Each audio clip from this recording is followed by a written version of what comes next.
Bendiciones una vez más con ustedes para grabar la segunda parte de las 6 o 7 cosas que Jehová aborrece.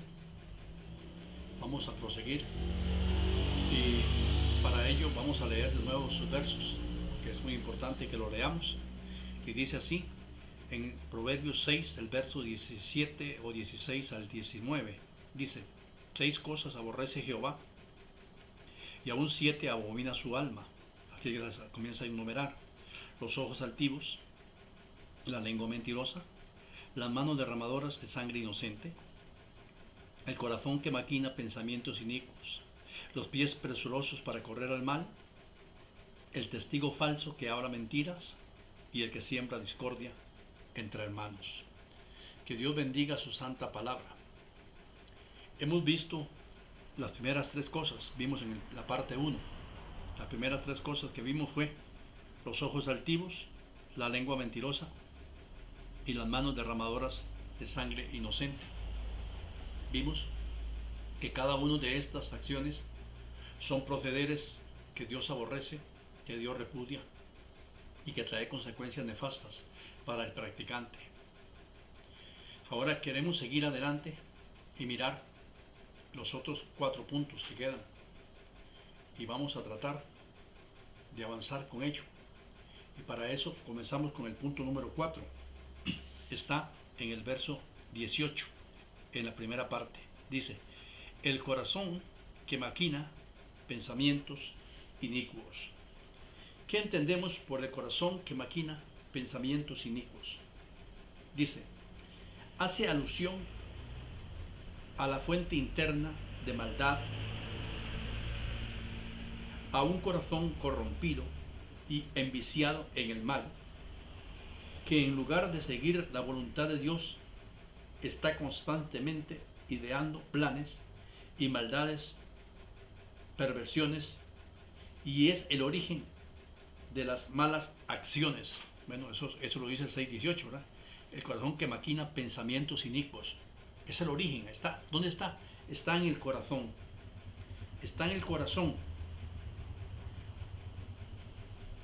Cuando tú tienes un corazón que maquina pensamientos inicuos, es porque hay una fuente interna dentro de ti, en tu corazón, que está corrompido y está viciado al mal. Está predominando la maldad en tu corazón por encima de seguir la voluntad de Dios y de seguir las cosas de Dios de manera agradable. Y en lugar de buscar cosas que agraden a Dios, acciones, procederes, actitudes que beneficien y ayuden a otros hermanos, estás ideando planes y maldades y perversiones en tu corazón. Ahora, es una situación muy seria, y yo me pregunto, ¿cómo pelear con este corazón? Recuerda que la Biblia dice que engañoso y perverso más que todas las cosas es el corazón. ¿Quién lo conocerá? Yo, Jehová, que conozco y examino la mente y los corazones. Solo Dios conoce el corazón. Entonces, ¿cómo pelear contra esta actitud que está en el corazón del hombre?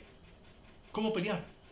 Bueno, debes en primer lugar detectar con qué estás alimentando tu corazón. Debes ver de qué está llenando tu corazón.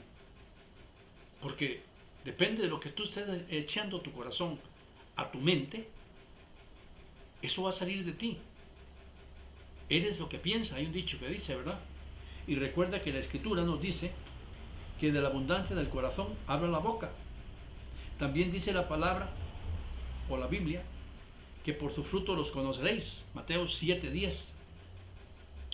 Cuando tú tienes muchos pensamientos inicuos, malvados, malévolos, dañinos, nocivos, hay algo mal, muy mal en tu vida. Probablemente te estás alimentando de cosas del mundo.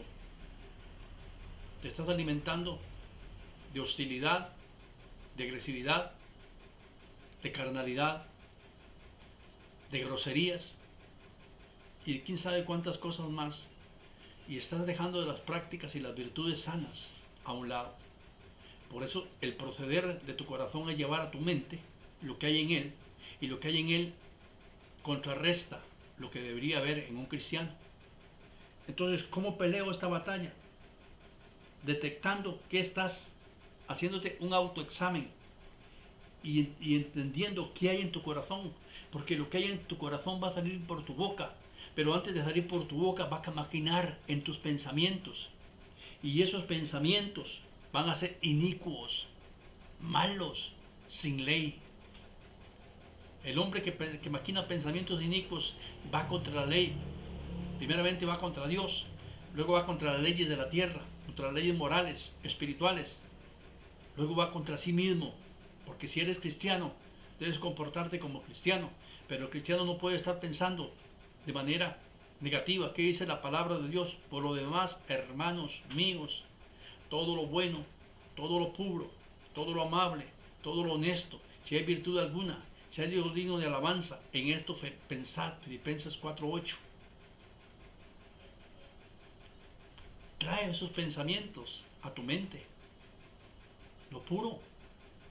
Cuando viene un pensamiento impuro a tu vida, sucio, llévalo a la palabra. No pasa, porque es pensamiento impuro. Yo tengo que bajar todo lo puro, todo lo amable. Cuando es contra el hermano, contra el vecino, contra un animalito, no, tengo que tener amabilidad. Lo bueno, cuando es malo,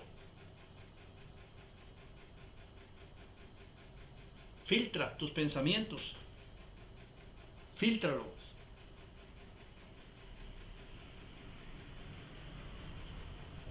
Procura abundar en las cosas buenas, tanto en las espirituales como en lo moral, y verás que tu corazón y tus actitudes cambiarán.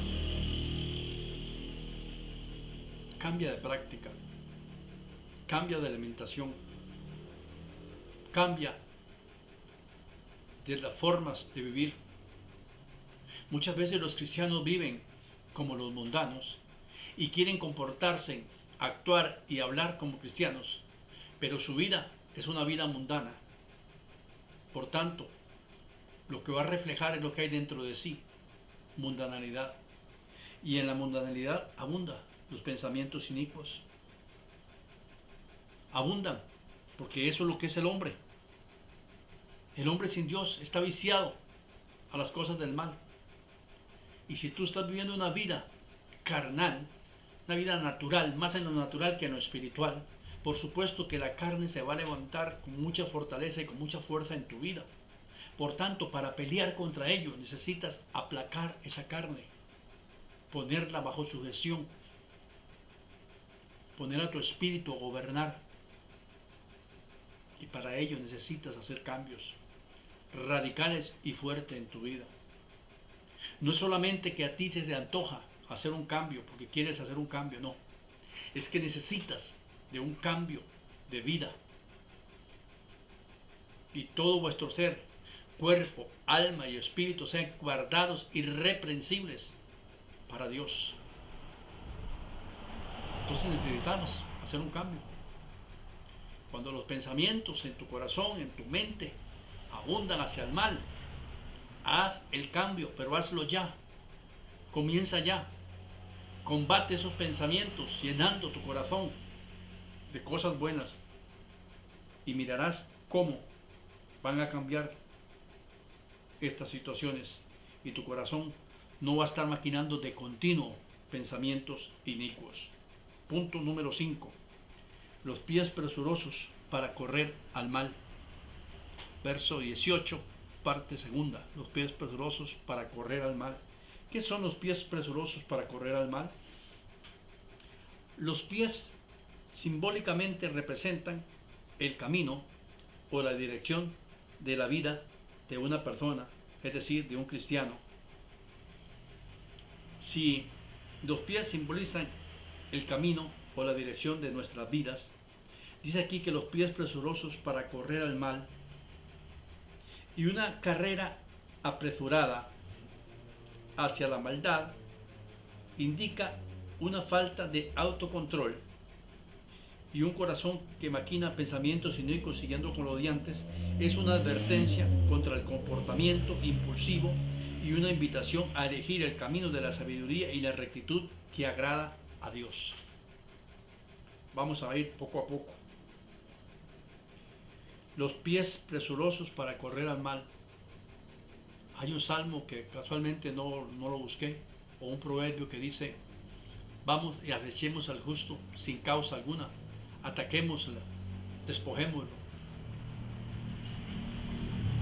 Cuando la invitación de nuestros semejantes,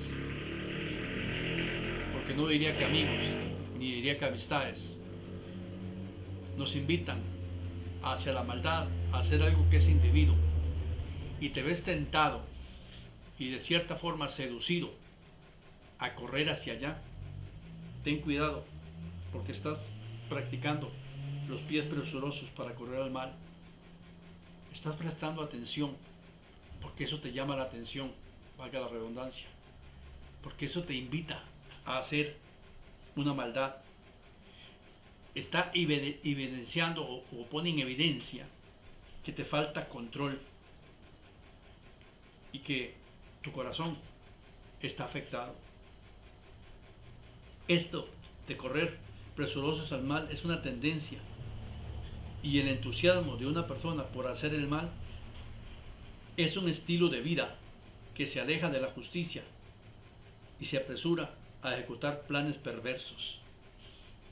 Es una tendencia, hermano. Es una tendencia, y el entusiasmo de una persona por hacer el mal es un estilo de vida. Vea qué terrible. Primero es una tendencia y se crea un hábito, y ahora es un estilo de vida. Imagínate, un cristiano con un estilo de vida de pies presurosos para correr al mal, que está deseando que lo inviten, que está deseando estar en ese lugar donde suceden cosas. Tal vez piensa en su corazón: qué lástima que en este momento yo soy cristiano. Ahí estaba la fiesta, ahí estaba el vacilón, ahí estaba el derroche, ahí estaban las cosas que me gustan o que me gustaban, pero todavía lo siente dentro, todavía lo medita, todavía lo sufre. Esos son tendencias de pies presurosos a correr al mal.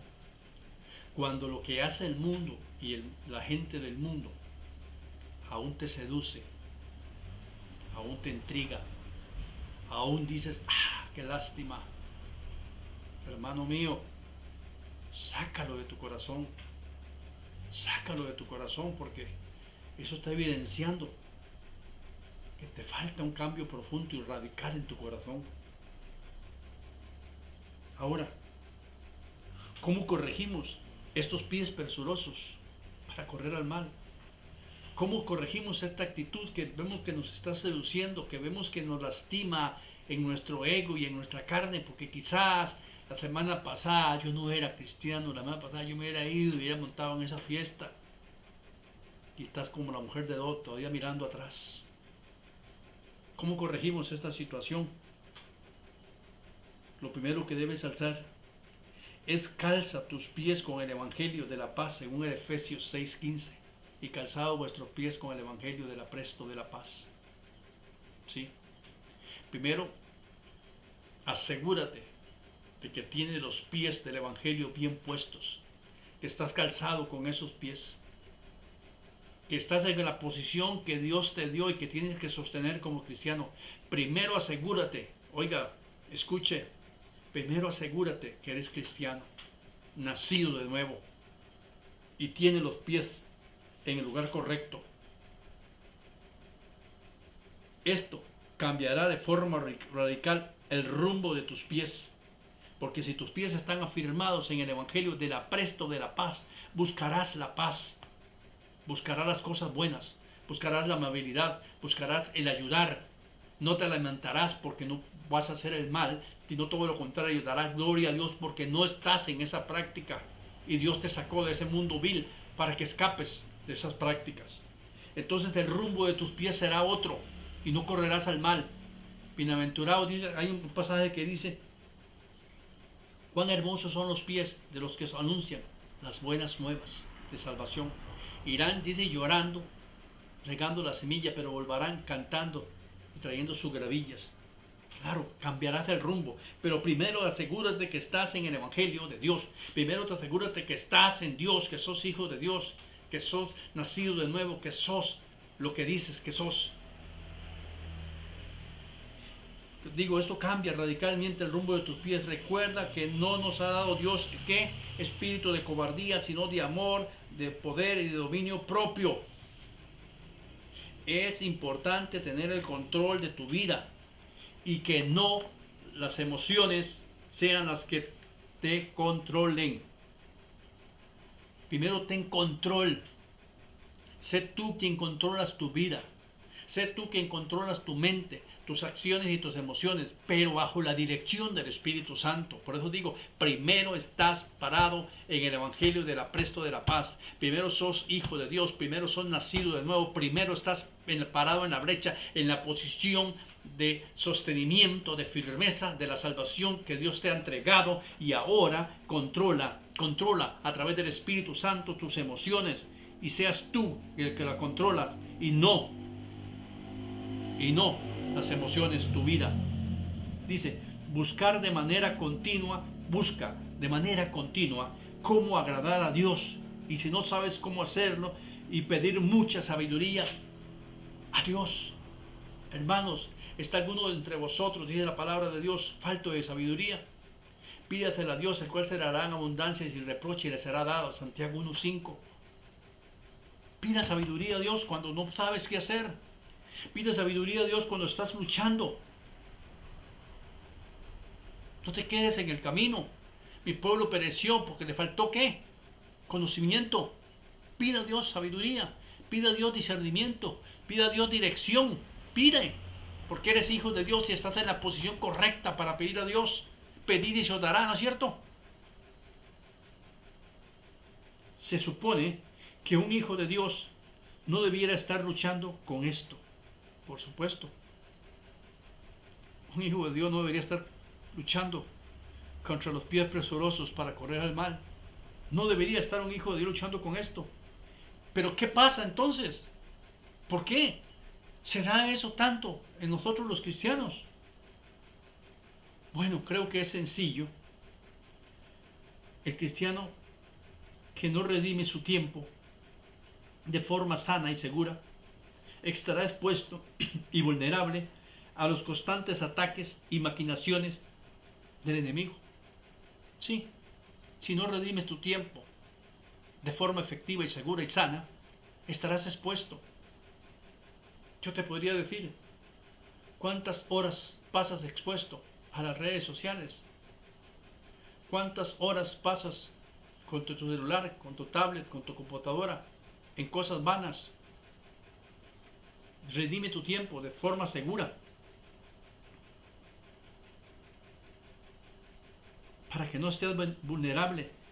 Y recuerda que no debemos ignorar las maquinaciones del enemigo. Segunda de Corintios 2:11. Segunda de Corintios 2:11 dice así las palabras del Señor.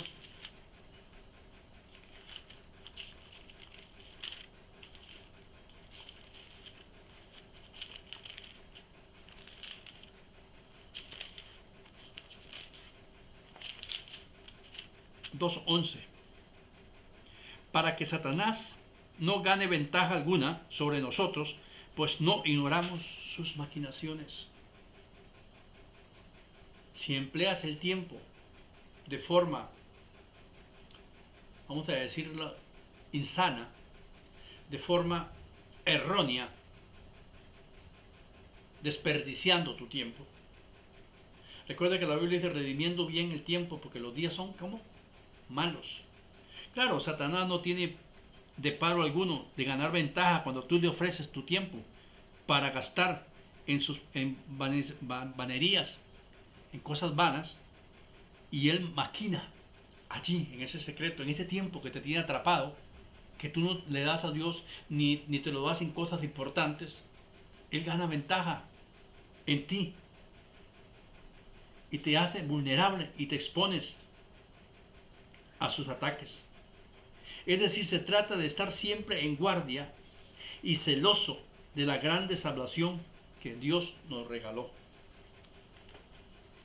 Creo que la forma más correcta de luchar contra los pies presurosos para correr el mal es recordar la grande salvación que Dios nos dio, el gran precio que Cristo pagó por tu vida y por mi vida, por tu alma y por mi alma.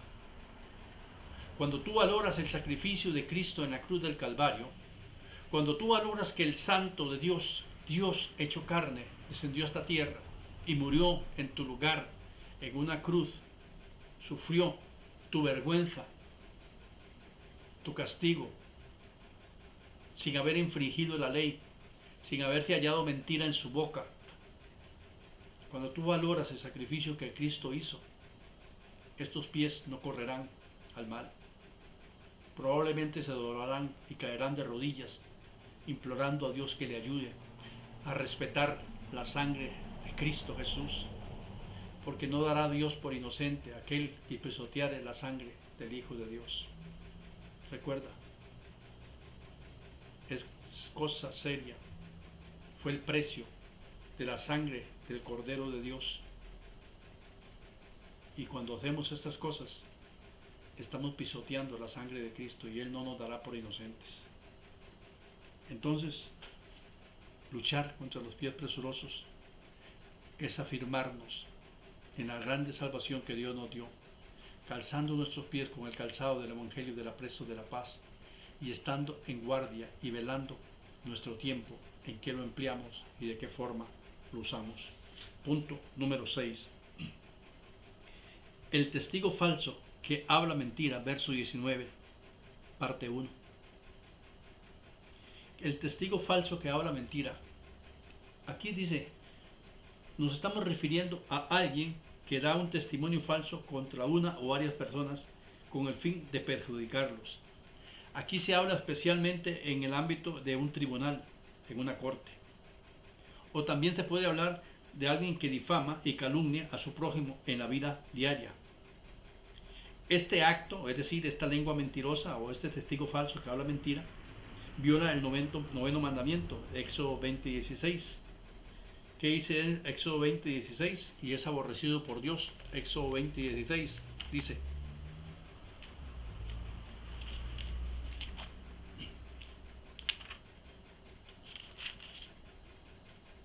no hablarás contra tu prójimo falso testimonio. Está violando el noveno mandamiento. No hablarás contra tu prójimo falso testimonio, y es aborrecido por Dios. Es la antítesis, o sea, es lo opuesto a la voluntad de Dios. Es una abominación para Dios que conecta con acciones perversas, ya que daña la reputación y el bienestar de las personas y socava el orden social. Esta actitud, esta acción de testigo falso que habla mentira conecta directamente con la mentira, sí, van de la mano, que habla mentira. Qué tremendo es dañar la reputación de personas buenas, cristianos, aún no cristianos. Hay personas honestas, hay personas leales, hay personas bastante íntegras, aún no siendo cristianas, y socavar su reputación solamente porque tienes ese hábito de hablar mentira, de prestarse para ir a dar un testimonio falso.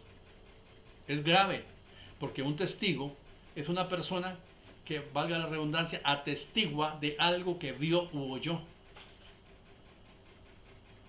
Esta persona tiene que estar seguro de lo que va a decir, que lo vio y lo escuchó, porque si no va a dar un falso testimonio y va a socavar la reputación, la integridad de una persona y el bienestar y el orden social, porque directamente va a afectar a familias.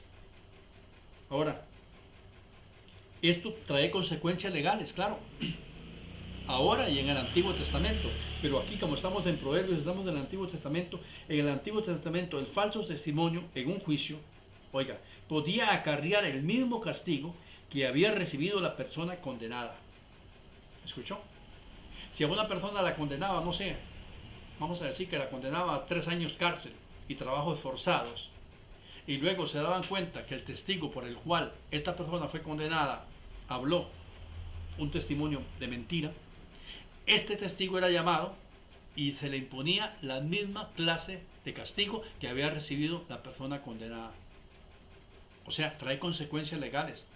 Por supuesto que trae consecuencias morales. Por supuesto que trae situaciones sociales. La gente va a hablar de ti. La gente va a decir, este es una persona que no vale nada. Es un hipócrita, es un mentiroso. Por plata se vende. Es terrible ser un testigo falso. Ahora, ¿cómo luchar contra ello? ¿Cómo luchar contra el testigo falso que habla mentira? Creo que se debe aplicar aquí la regla de oro. Lo que tú no quieres que te hagan, no lo hagas a nadie. Lo que no quieres que te hagan a ti, no lo hagas a nadie. Ahora, como cristiano, estamos llamados a hablar con la verdad. La Biblia dice que de toda palabra que el hombre hable dará cuenta a Dios. Mateo 12:36. Recuerda que lo que siembras cosechas. Galatas 6:7. No os engañéis, Dios no puede ser burlado, pues todo lo que el hombre sembrare, eso también cosechará. Y que el pecado te alcanzará, según Números 32:23. Creo que si aplicas estos consejos estarás lejos de esta práctica.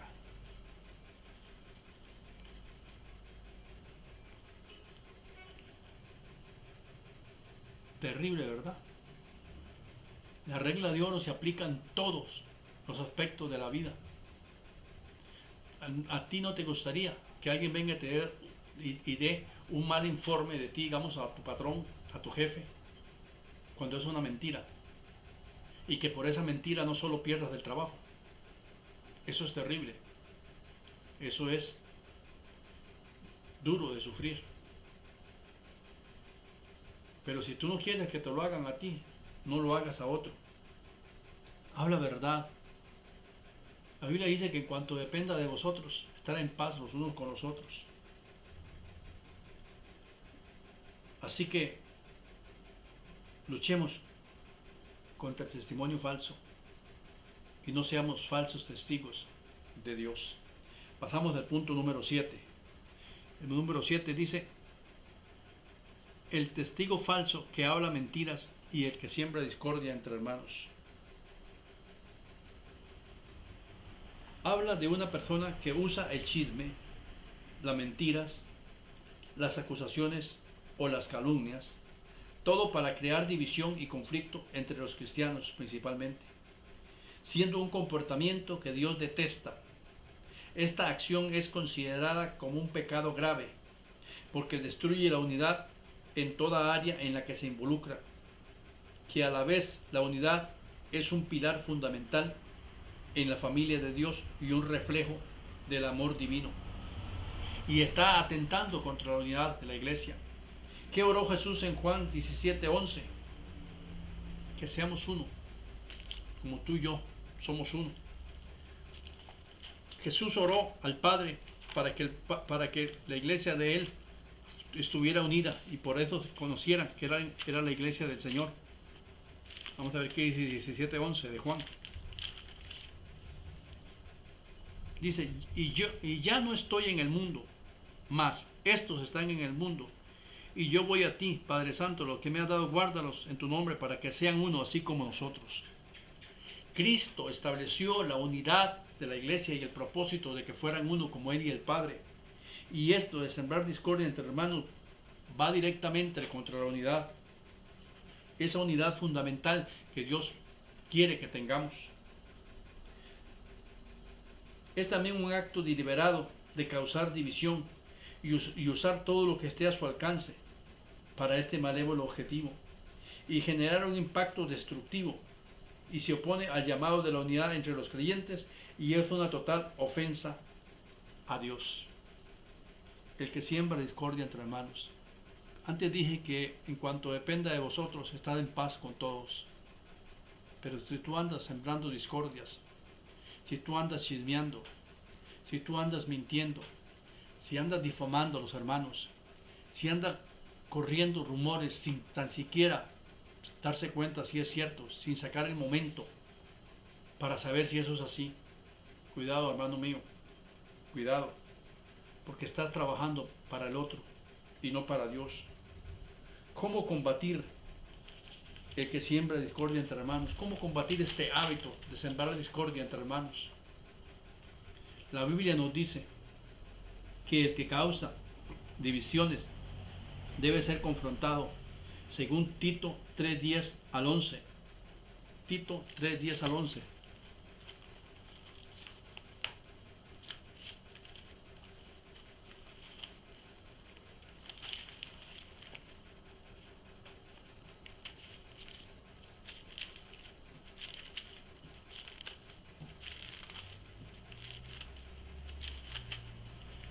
Dice la palabra de Dios. Dice acá: al hombre que cause divisiones, después de una y otra amonestación, deséchalo, sabiendo que el tal se ha pervertido y peca y está condenado a su propio juicio. Oye, grave, ¿verdad? Deséchalo, porque está condenado a su propio juicio. Después de una u otra amonestación, deséchalo, sácalo, quítalo. Y Romanos 16, 17 al 19. Romanos 16, 17 al 19.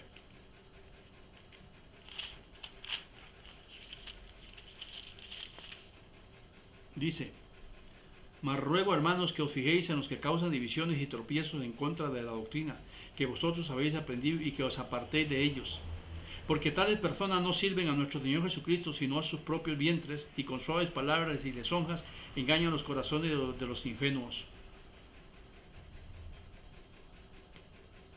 Vamos a dejarlo allí. Que causan divisiones y tropiezos contra la doctrina, y vosotros no habéis aprendido así, que os apartéis de ellos. Oiga, ¿cómo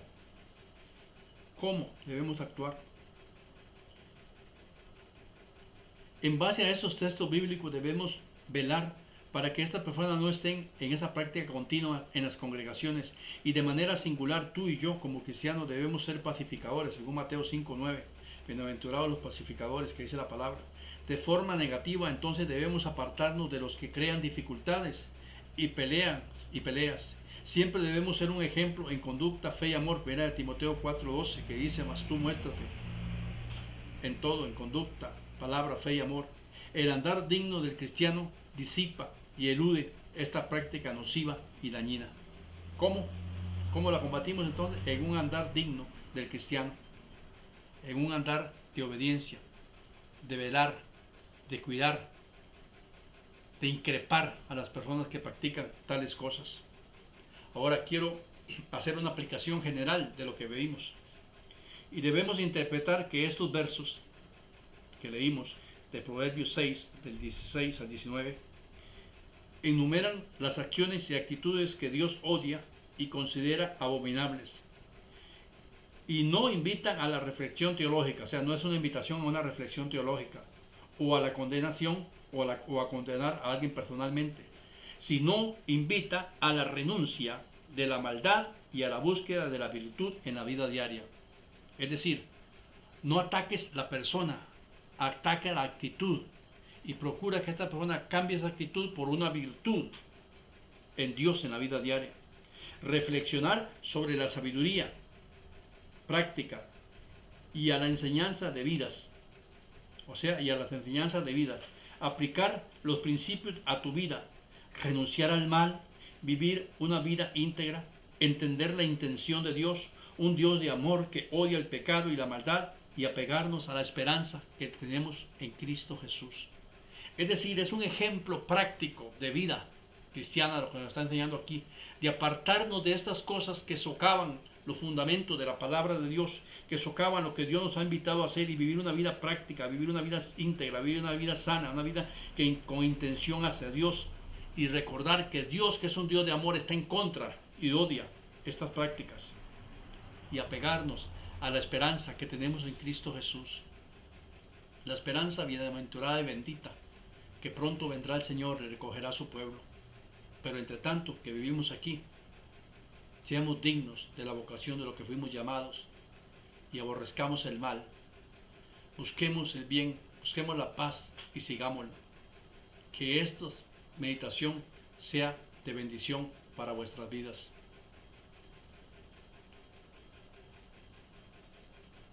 Bendiciones.